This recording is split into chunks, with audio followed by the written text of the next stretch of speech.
Hi friends, welcome back to my channel. Welcome to another weekly vlog. I have so many things on my list that I want to read. I am bouncing between reading and watching Once Upon a Time and playing Marvel Rivals.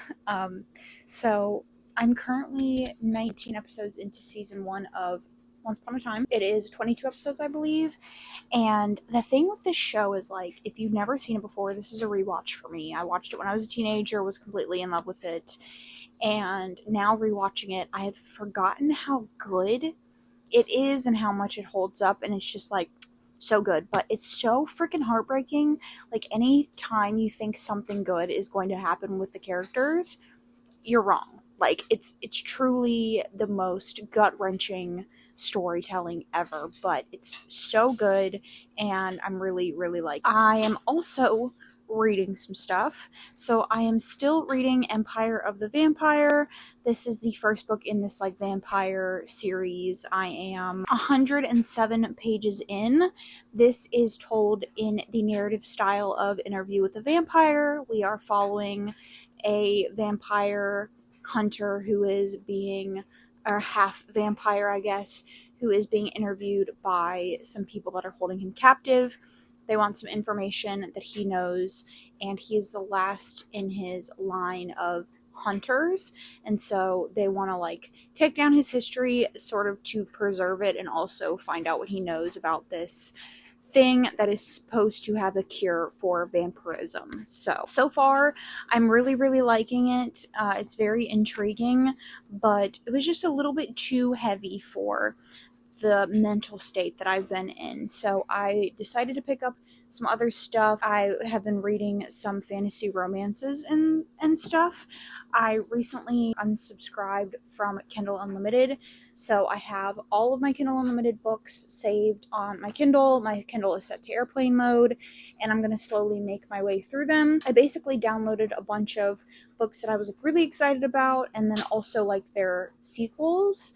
And so I have, like, a lot of series on here. So I have the Book of Azrael, I have Spark of the Everflame, City of Gods and Monsters, I have a couple of the Zodiac Academy books, the Legacy series, I have some Helen Shore, Metal Slinger, the last book in the Plated Prisoner series, Lady of Darkness series, and then I also am currently reading a romantasy on my iPad because obviously I can't access any book aside from my Kindle Unlimited one with my Kindle on airplane mode, so I've been reading on my iPad.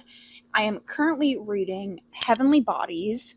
I am 21% of the way through. I am enjoying it so far, but I wouldn't say it's, like, the most thrilling thing. It's sort of just like an ebook for me to read sort of situation.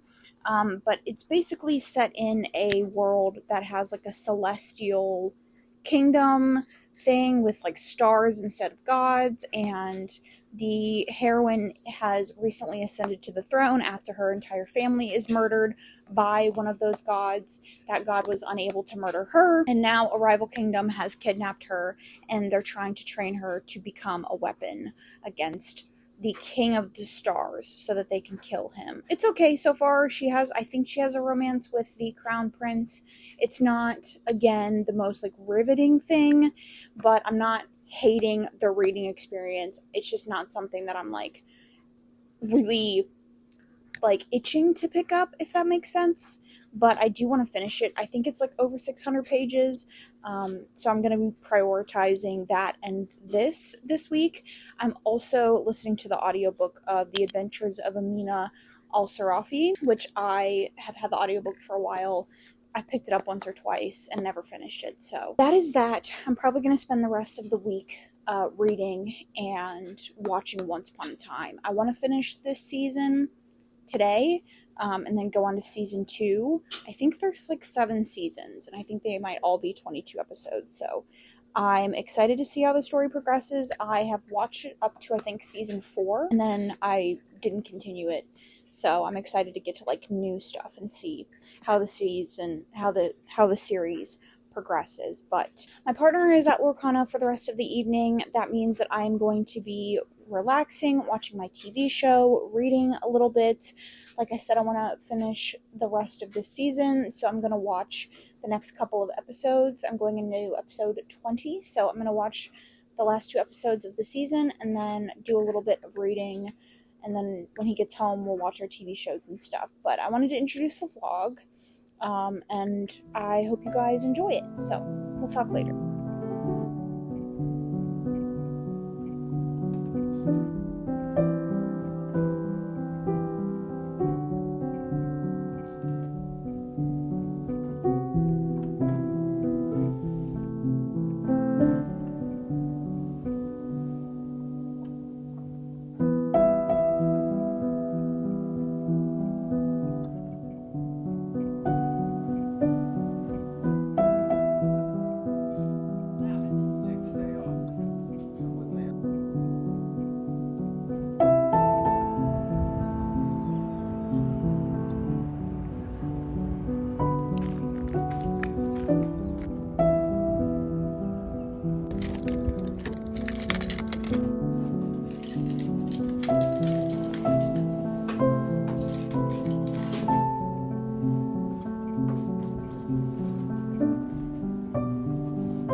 Alright, today is Wednesday, and I've been thinking a lot about my channel.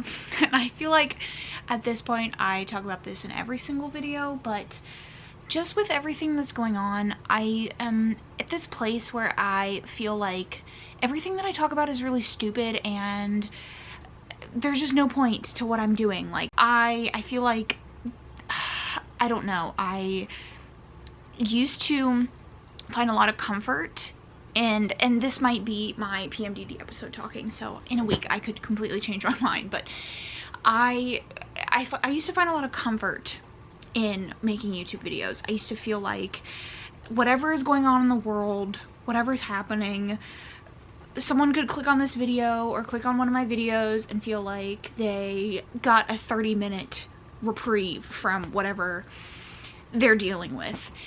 And I found a lot of comfort in that, because then I also got a little bit of a reprieve from whatever I'm dealing with while I'm filming and doing all of that.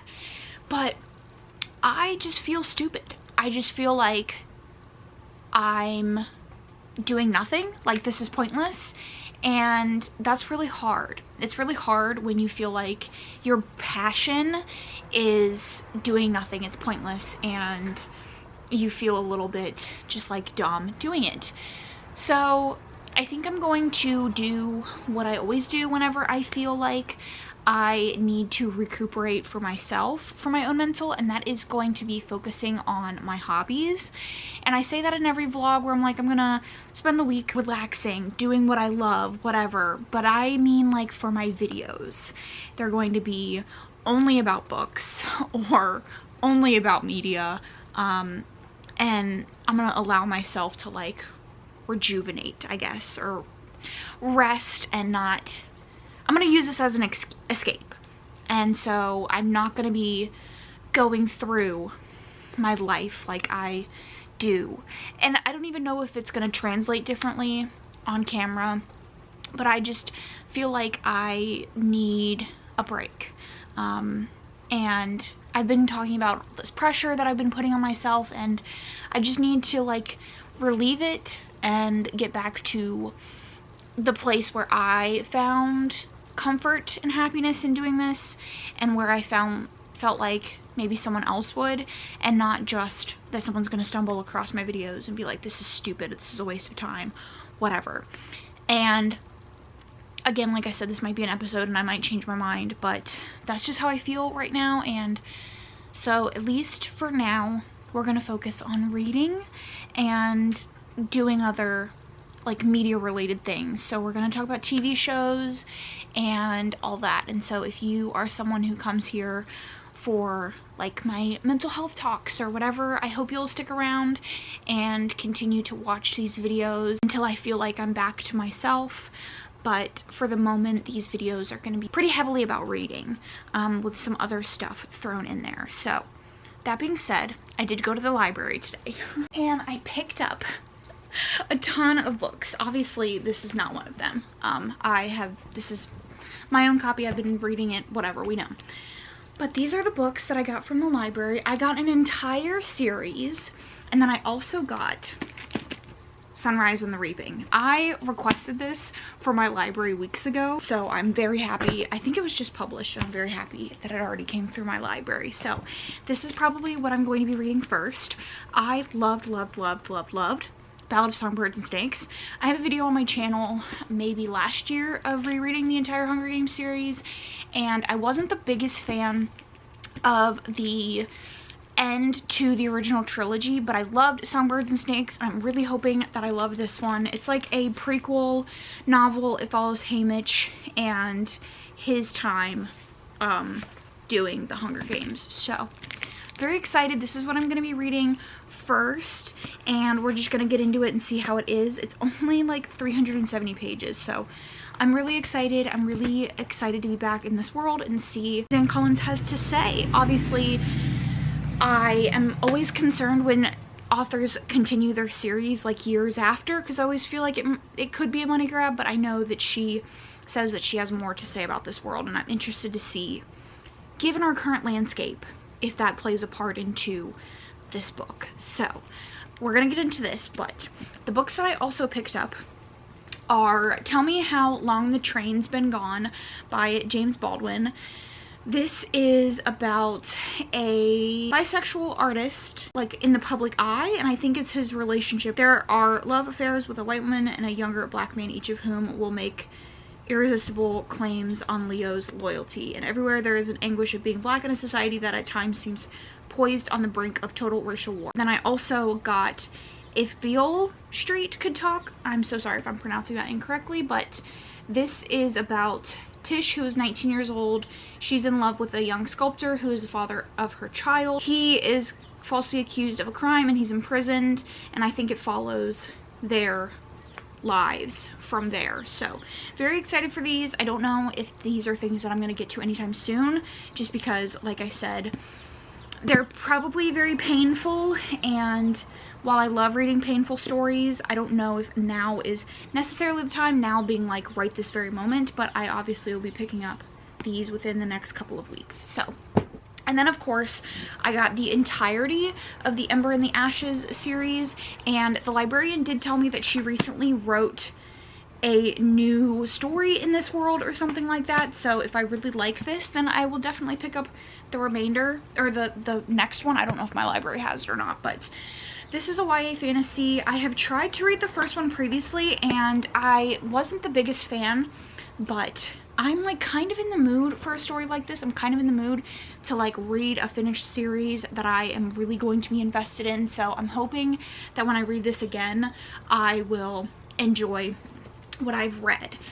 So these are kind of going to be the things that I'm reading over the next couple of weeks. We're gonna get further into Empire of the Vampire. I read a little bit at work. I got 150 pages in, so I only read like 50 pages.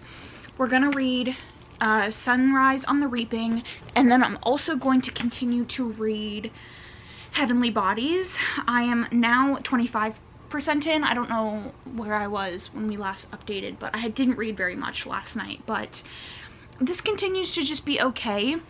It's definitely one of those stories where I'm not entirely convinced by everything that's going on in the story. I'm not entirely convinced by the characters or the romance or the world or anything like that, but it's not a terrible read. It's something that I pick up and I enjoy my time when I'm reading it.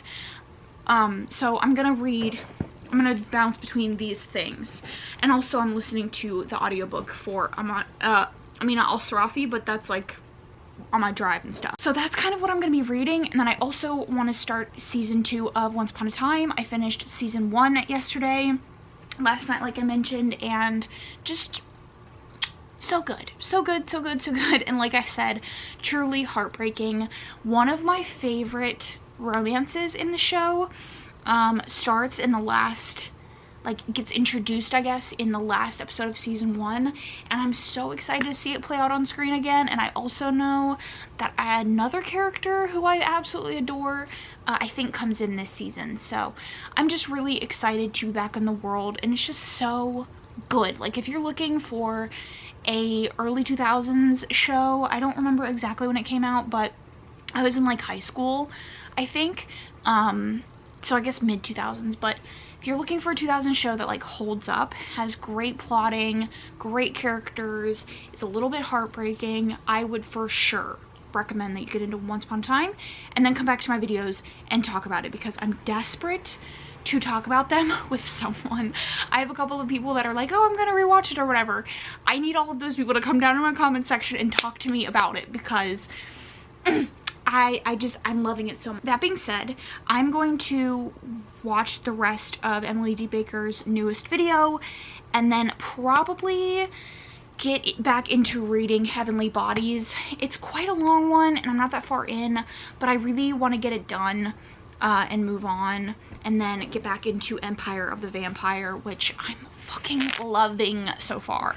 Loving it. I understand people who, oh no, my book got damaged, no. I like a well-worn paperback. I love it. I love cracking the spine, and I love when it's just like, oh, it's so good. I can understand people who don't like this author's writing, and I saw a lot of critiques about the misogyny in this, and especially just like, well, in his writing in general, which I do agree with, and I find that to be the case in all dark fantasy written by men. And I'm not saying that that's okay, but if it's something that you can deal with, then I would say read this. Big fan, really liking it. So also there's like art in this. I think I showed this when I got the novel, but I'll show you my favorite. I think all of them come, I don't even know if I can like show this. So this was one that I saw today. So definitely excited to get back into them, but I'm gonna finish this video, read Heavenly Bodies, then we're doing this. This is what we're doing, and then we're doing this. So I'm excited, but that is it for this clip. So let's get back to reading.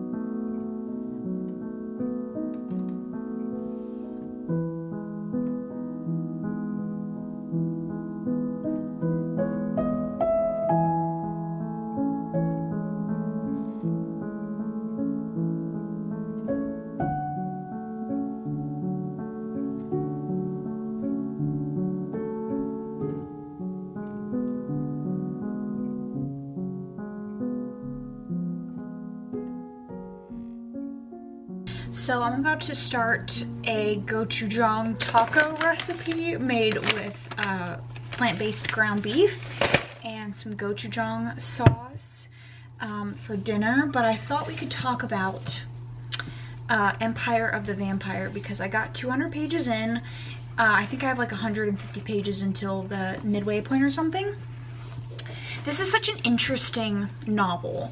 I think I said before that this follows a half vampire monster hunter who's part of this like church sect who hunts monsters, and they train them to hunt monsters and stuff.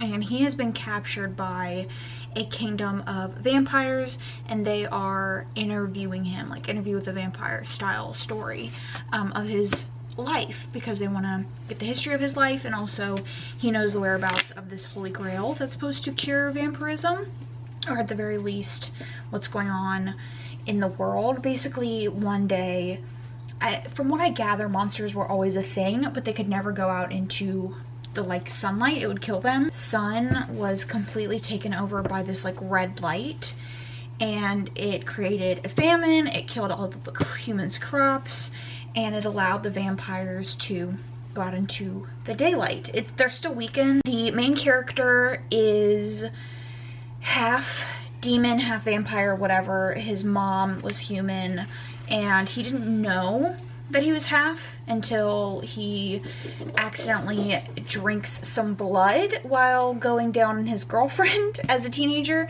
and then the town is getting ready to kill him, and he gets saved, and he gets taken to this church where they're training him. We're bouncing between that timeline and also the Holy Grail timeline when he found out about the Holy Grail. In the present, when they're interviewing him, he's a pretty well-known vampire hunter. He's the last of this religious sect, and everybody knows his name. And then we're following, obviously, up until that point. I don't know at what point in the story the book ends, and then we go on to the second and presumably third one, but I'm liking it so far. It's very interesting. The world building is incredibly intense for this. There's definitely a lot of thought put into the history and the world. There's a lot of violence against women and children, a lot of like underage girl vampires and thralls and stuff like that. There's a lot of just violence against women, which again I find very common in dark, grim dark fantasies written by men. And I was kind of expecting it, especially in a vampire story like this. You know, I read like vampire romances, right? But historically, vampires go after women and children. There's a lot of like children stuff in this. So if you are particularly triggered by women and children and stuff, like you get sent over the edge if there's a lot of it, then I would recommend not picking this up. And we're getting to a story involving some incest. So there definitely is a lot of like sexual violence and stuff like that, which is not uncommon again in a grimdark fantasy, especially around vampires, but I'm really enjoying it. I just find myself completely engrossed, and there's so many different parts, like moving parts to the story, and the way that the narrative flows is incredibly interesting because you'll kind of get involved in the plot line in the story that he's telling, and then the interviewer will break him and be like, okay, explain this, or no, tell me more about this, go back in time and tell me this, or go forward and tell me this. And so he's telling his story a certain way, the interviewer wants him to tell it a certain way, and so there's like this, usually if it was done less well, I would say it kind of like stops the rising action, which can be frustrating, but I think that it's being done very well in this, and it's not like we're going from a point of view or a time in the timeline, a point in the timeline that's like less interesting from a more interesting one.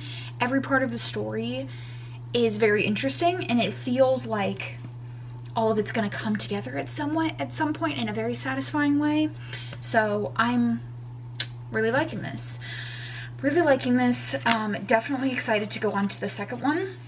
But I also, as you saw, DNF'd Celestial Heavenly Bodies or whatever, which is unfortunate because I paid for the ebook, which I told myself I wasn't going to do anymore, and then I did it because I wanted the book, and then my library didn't have it and I couldn't get it anywhere, and I desperately wanted to read it, and I ended up DNFing it at, I think I read like 3% more of the novel from the time I just updated you. Yeah, it just, there's nothing there. Like, I couldn't grasp onto a single aspect of the story that I found interesting. Didn't like the characters, didn't like the plot. The romance was the most bland thing in the world.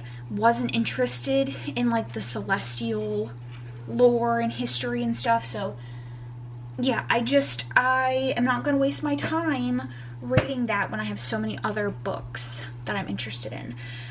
So I'm going to make my tacos and read my book, and we'll probably talk tomorrow because once my partner gets home, we're gonna play some Lorcana, watch some Daredevil. We're watching Daredevil right now, the new season. So good. And then obviously go to bed. So that is the update for the reading. I'm gonna try to read a little bit more.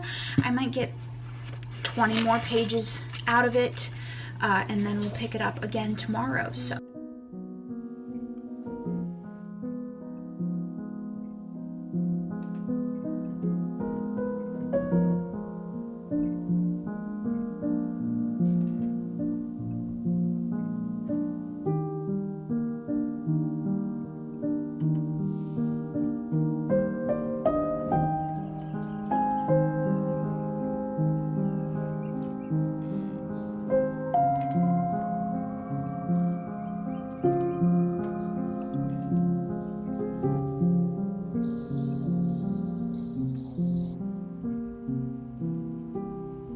we are making a cup of coffee.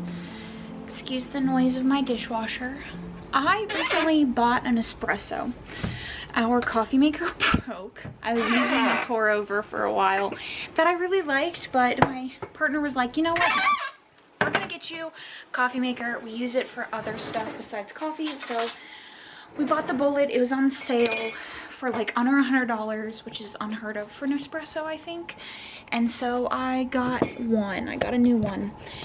And it is so good, but it makes coffee, but the coffee that it makes is so strong. So I got like the recommended pods, and it also came with some pods, and I didn't realize that it did. I'm also using some caramel syrup that my mom gave me and some regular oat milk creamer. But I thought we could talk about my plans for the day. I'm gonna be like playing video games and stuff with my partner later, but in the interim until he gets home, I'm gonna play Sims. And I decided to do this little experiment for myself that I think I've spoken in previous videos about me being such a family simmer. I'm someone that loves doing families. I pretty much focus solely on families. I'm so interested to see the difference between toddlers in all of the games. This thing is so loud, which is one of my biggest gripe about the whole thing. I have been wanting to figure out the difference between toddler and family care in the games. If you are a Sim fan, you'll know that Growing Together just recently came out, and they made some base game changes to like toddlers and infant life and stuff like that that I think was very needed and was very good for the game. It didn't quite fill the gap that I loved about Sims 2, and so I kind of want to figure out what game has the best family dynamics, because I remember being a kid and just loving making a really big family, even though it always stressed me out having a ton of Sims to play. I'm waiting for some packs to download for Sims 4, and then I'm gonna play some Sims 2. I'm gonna start a new family, play some Sims 2, see how the family is, and then I'm going to play Sims 3, which I've never played before. Look at this coffee. Beautiful, beautiful, beautiful. The Nespresso makes the espresso so creamy. So I never played Sims 3, and I'm so interested to see what it's like. So I think I'm gonna play Sims 2, for my opinion, play Sims 3, then play Sims 4. I'm gonna try out the new deck that I built for Arcana. I want to play some Marvel Rivals with my partner. I want to read some books, play some Sims. So I'm gonna go play Sims now.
I was desperate to start Sunrise Over the Reaping, so I got a little bit under halfway through Empire of the Vampire. I am 322 pages.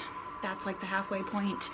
I'm still really liking this, but I wanted to start Sunrise Over the Reaping, and I was reading this too slow. So I got a little bit under halfway, or I might have gotten halfway through Sunrise on the Reaping yesterday. And this is really, really, really good. This is a lot more emotional and intense than the others have been. Obviously, the idea of the Hunger Games and all of that is incredibly heartbreaking. This just like ramps it up to a 10.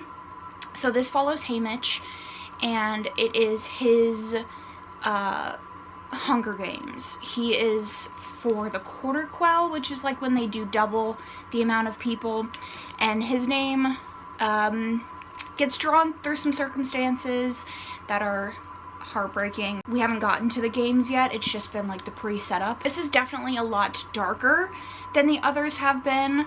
Obviously, with the original Hunger Games, we're following Katniss, and then with Ballad of Songbirds and Snakes, we're following Snow.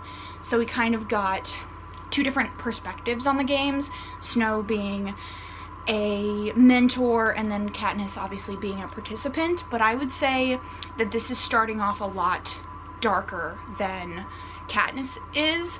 I think Katniss is like 20 years after Haymitch's. Haymitch's is particularly bad. Snow's is obviously following a mentor as they're kind of starting up the games, getting an idea of like what people want to watch, and Haymitch is like smack in the middle between the two, and there's a lot of cruelty going on. The Hunger Games hasn't quite progressed to Katniss's level. Obviously, when you watch Katniss, there's a lot of like, they really just treat them like animals and cattle, but this is way, way worse. There's so much animosity towards the kids in this, and particularly District 12, who is like the poorest district. They literally call them piglets, and there's already been some like deaths and some really sad stuff going on, some really heartbreaking stuff going on. There's definitely a much closer tie to the Snow storyline and like Snow's characters than obviously the original, because Suzanne Collins is expanding the world, and so seeing Snow's characters, the characters from Snow's book, impacting this in their own way is pretty interesting. And then obviously we're getting a lot more backstory and cameos to characters during Haymitch's time that show up in Katniss's time and have an impact, but don't have like, we don't know their origins necessarily. So it's tough, and Haymitch is already kind of going into the games with like more of a rebellious spirit than we saw with Katniss. A lot of the rebellious spirit of people was beaten out of them by the time Katniss came along. However, Haymitch kind of grew up around people in the district that were rebelling, that were doing these things against the capital, that were being punished, but they still happened. And so we're seeing so much of what the capital is willing to do to enforce their laws and to keep the districts down. We're seeing a lot of the capital that we didn't necessarily see in the original trilogy. So I am enjoying it. It is dark, it is intense, but I flew through the first 130 pages, and I plan to finish this today, hopefully, and then finish Empire of the Vampire so we can move on to Ember in the Ashes. But this is probably going to be like a 4 or 5 star, depending on how the rest of the story goes. Obviously, we know, we've seen Haymitch as an adult, and we know that we don't know the full story behind his Hunger Games, but we know that it's like heartbreaking. And it's so interesting to see the origins of his character, knowing where he ends up. I'll probably just talk to you when I'm done with it, but yeah, it's tough. Very, very, very well written. The writing is very different than the others.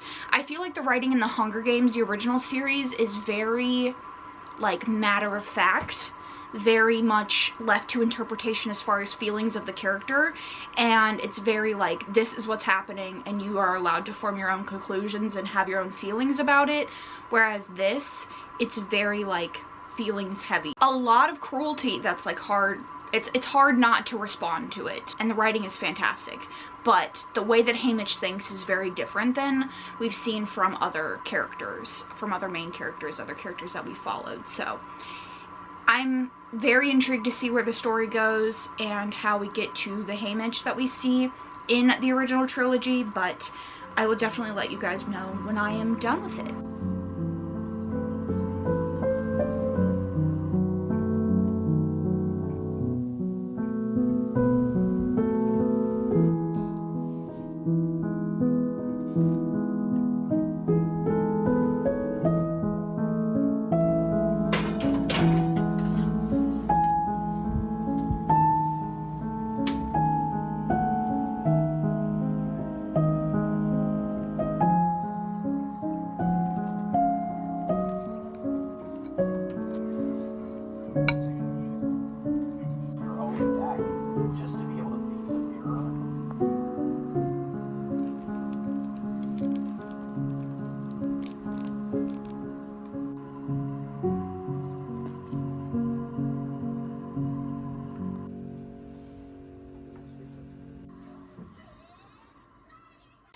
So I finished Sunrise on the Reaping yesterday evening, and I needed a couple of hours to myself to process this book. I cried, as you saw. It was very, very, very, very good. It's a 5-star. It's my favorite of the entire, well, yeah, I think it's my favorite of all of the books. And I saw a Goodreads review from one of my mutuals that I think perfectly describes the novel. For 99% of people, you are not the main character in a revolution. In fact, a lot of your efforts may fail, but that does not mean that you give up on the fight. You persevere and you rally until enough people are fighting to make a change. I think it was such a brilliant move on Suzanne Collins' part to tell a story from the point of view of a failed revolutionary. Haymitch is not the Mockingjay, but every one of his efforts is still vital. The world will not be saved by one person doing activism perfectly, but rather by everyone doing it imperfectly, which I think is why this novel is so impactful and relevant and timely, and why it hits so hard. Like, when I originally finished the novel, I was like, yes, this is so good, and I really loved it, and then I sat with it and sat with it and sat with it, and it just like got more good. Like, it got more good. It got better and better the longer I sat with it, and it like it just ruminated with my brain and my soul, and I loved it so much. I'm very happy that I read this when I did. I think it's an important reminder, important story for a lot of people who are feeling like their efforts are pointless, there's nothing they can do, and it's a good reminder that like you are one of many and you are important regardless of whether your efforts look huge or small, whether they fail or win. Just the fact that you're doing it is the important part. So I needed this. I think a lot of people needed this, and I'm very happy that it was written and that I read it. And yeah, 5 stars. So good. I think if you are a fan of The Hunger Games, you will not be disappointed by this. And then I managed to get halfway through Empire of the Vampire, but this is just too heavy. On the back of this is just too much. So I got halfway through, and then I decided to pick up an ebook that I have been reading, just like in bed and stuff. Vows and Ruins, which is this second book in like this Thesmar whatever series. The first one is Blood and Steel. I am 19% of the way through. I gave the first one 3 stars. Good, it's decent, it's like a solid 3-star story, but I've heard that the series gets better and better as it goes along. The first one is about Thea, who has always dreamed of being a warrior, has always dreamed of being a war sword, which is like this elite group of people. But 10 years prior to the start of the story, when Thea was very young, a prophecy was foretold that a woman who picked up a dagger would be the end of times, and so women were banned from having any sort of weapon. Beginning of the novel, in the first one, Thea convinces the king to let her become to train, and so she trains and she has a little romance with one of the war swords, and obviously the story progresses from there. We had some reveals at the end of the first one. This is another novel kind of like Heavenly Bodies, but slightly better, where I'm not entirely convinced by everything. I don't love the characters, don't love the plot, but unlike Heavenly Bodies, this story is pretty fast-paced, pretty action-packed. There's a lot going on pretty much all the time. There really isn't a lot of downtime, which makes stories that aren't like emotionally there, like that doesn't have a lot of depth, it makes those, you know, fun to get through. Whereas Heavenly Bodies, there was no depth, there was no connection to it, and it also didn't have a plot that like made me want to continue, that made it easier to continue, if that makes sense. So I will probably be reading it for the rest of the day in between playing Marvel Rivals and some Sims. Still a little bit like book hungover, a little bit stuck with Sunrise on the Reaping, so I probably won't be doing a ton of reading, but those are the updates. Please pick this up if it's available to you. It's a very good continuation, and I'm happy that it reads like Suzanne Collins has something to say, not that she just wants to make money. I'm very, very happy with that.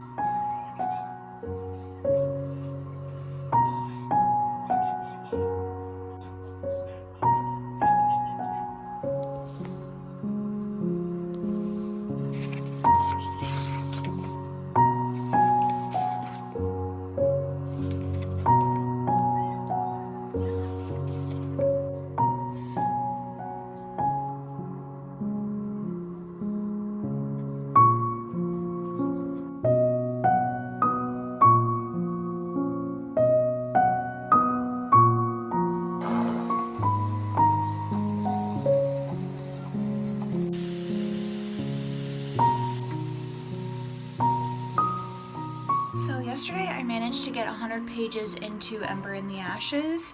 Honestly, I was not in the reading mood yesterday, but I sort of pushed myself anyways, and I got 100 pages in. So if you're not aware, this is about Elias and Laia, and Laia is from a sect called the Scholars. They were pretty much eradicated and enslaved by the current government. They were the people that held all the knowledge. They had the books. They were the researchers, all of that. And now they aren't allowed to do anything. They're not allowed to record keep. They're not allowed to do anything like that. They are basically, like I said, slaves and workers and things like that. Hunted down pretty regularly if they seem like they are going against the Empire. And in the beginning of the novel, her brother is working with the Resistance. Two of their Resistance people get captured, and they name her brother. So they come in, they raid her house, they take her brother, they kill her grandparents, and she seeks out the help of the Resistance, who are obviously this group of people who are trying to fight back against the Empire, and they've been doing so for like 500 years. At one point, her parents were leaders of the Resistance. They're now dead, but that's how she kind of gets in with them. She wants them to help her get her brother out of prison, and in exchange for that, they want her to spy on the current commandant of the training academy where they train like their elite assassins. Elias is one of those elite assassins. In the beginning of this, he graduates from the current academy. He's set to start trials for becoming the new emperor, and then if he doesn't become the new emperor or die, he becomes like the second hand to the emperor. His mom is the commandant that Laia is supposed to be spying on. Elias is not a fan of the Empire or anything that they stand for. There's a lot of brutality, not just amongst the soldiers, but in this world in general. Obviously, when you're enslaving people, there comes a level of brutality with that. And he, at the beginning of the novel, really wants to run away. He wants to graduate and run away. That plan kind of gets messed up by some like godlike entities who can read minds, and they were the ones that sort of united the Empire and put the Emperor, current Emperor's line in power, they come to him and they're like, hey, we know that you're planning on deserting, and we know in the future, like, your future is gonna be really bad if you do this. So either you can desert now and have a terrible future, or you can stay and fulfill your destiny. And so he obviously decides to stay and enter these trials, and then Laia has arrived there. I know that they meet at some point, but I'm appreciating the work that we're getting. Laia is very much like trained to be meek and quiet, and she doesn't really like have a brave bone in her body, and so this is very scary for her. And Elias is also in a very scary, intense place, and so the whole book has this tense feeling to it. Really liking it so far. Definitely an improvement over the first time I read it. So that's that.